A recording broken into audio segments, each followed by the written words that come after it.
Magkano ba talaga ang flood control budget para sa Bicol Region for 2023 and 2024? Kasi magkaiba ang pahayag ni Congressman Saldico, yung Ako Bicol Party List na congressman, at saka ni Senator Joel Villanueva.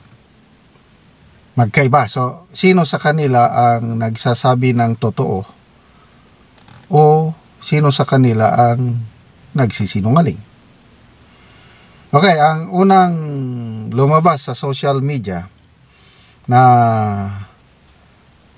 sa 2023 budget, mayroong 9 billion na pesos na pundo sa Bicol Region para sa flood control project. Nagbigay ng pahayag si Congressman Saldico na hindi yun totoo, false. Dahil ang sabi niya, ang Bicol Region daw, isa sa pinakamababang budget sa buong bansa. Mababa lang, wala, hindi tama, sabi niya. Hindi sa kanyang statement hindi tama yung nakalagay sa social media na 9 billion ang pundo ng Bicol Region para sa flood control project. Ayan. Mamaya, ito naman si Senator Joel Villanueva, nagsalita rin. Video statement I think in-interview ata siya ng ano. Sabi ni Senator Villanueva, ay medyo mali, sabi niya. Mali yung 9 billion, hindi yun tama. Sobrang taas. Si Congressman Saldico, mali yung 9 billion, mas mababa pa, parang ganon. Although wala siyang binanggit na amount. Mababa daw sa buong bansa, isa daw pinakamababa. Although hindi niya na sinabi magkano ba. Mababa lang daw. Hindi daw 9 billion. Ito ngayon si Senator Villanueva. Mali yung 9 billion na nakalagay sa social media. Sabi niya, grabing taas. Sabi niya ito. Sabi niya, pina-research niya sa kanyang staff.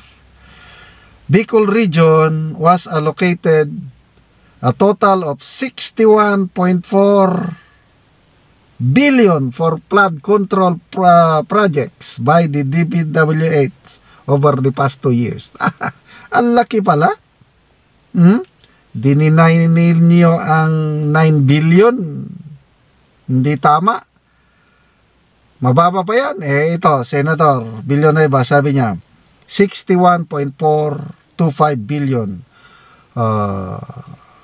flood control projects by DPWH. Marami pang ahensya na may pundo. Okay? So, ito ang breakdown. For 2023, sabi ni Senator Villanueva, data ito ng DPWH. Ala, na-booking na sila. Na-research ni Senator Villanueva sa staff work ng Office of the Senator. Naka-record sa DPWH 31.942 billion ang pondo sa Bicol Region for 2024. Noong 2023 is 29.483 billion. Nako.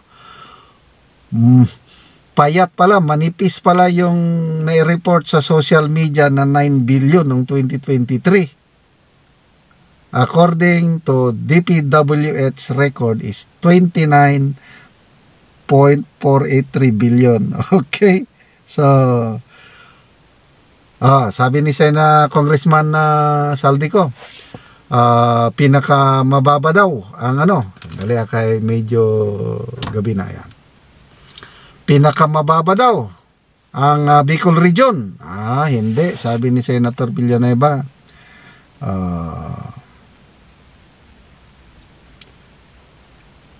Yung pinakamataas is na Pinakamataas na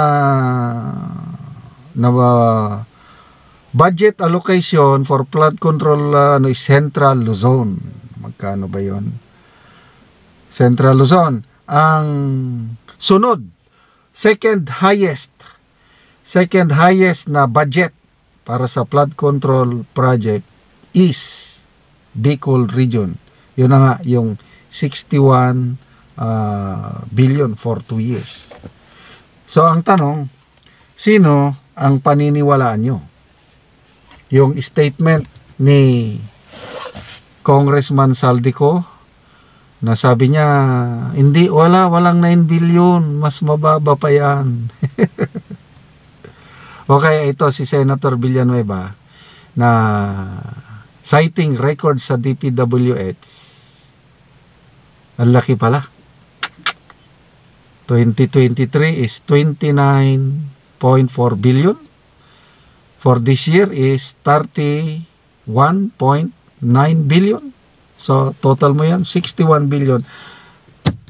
Anyway, nasa inyo na. To me, mas paniwalaan ko si Senator Joel Villanueva. Kasi matagal na yan nagre-reklamo matagal na siyang nagsasalita.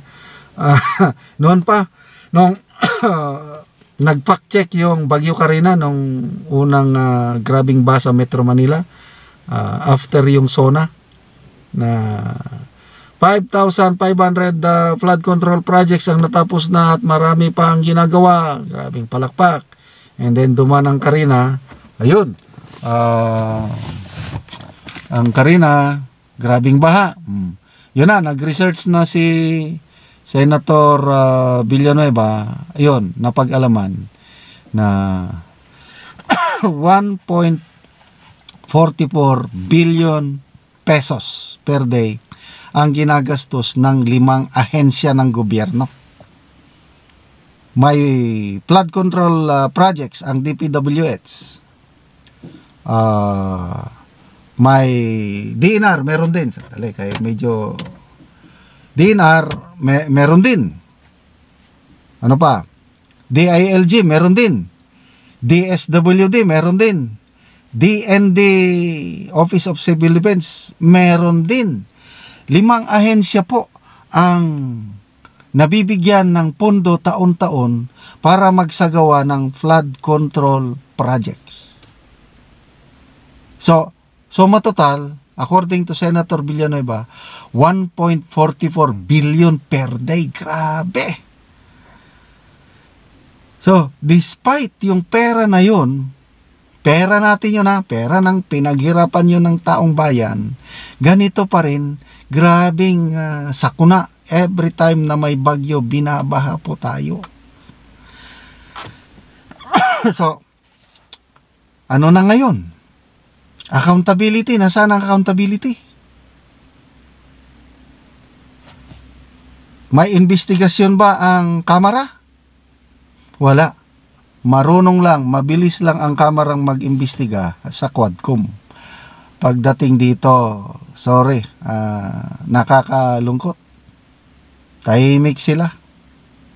Kaya, mabuti na lang at itong si Senate President Escudero, na taga Bicol Region, badly hit ang kanyang rehiyon, maraming kababayan niya na naghirap, kaya medyo nagpahayag na ang Senate President na iimbestigahan nila, not investigasyon, yung pananagutin nila ang mga iba't ibang ahensya ng gobyerno. Ngayong budget hearing, November 4, mag-resume ang session sa Senado. Magpre-present ng budget yung iba't ibang ahensya ng gobyerno. Yun na. Alam nyo na. Magkakabukingan na.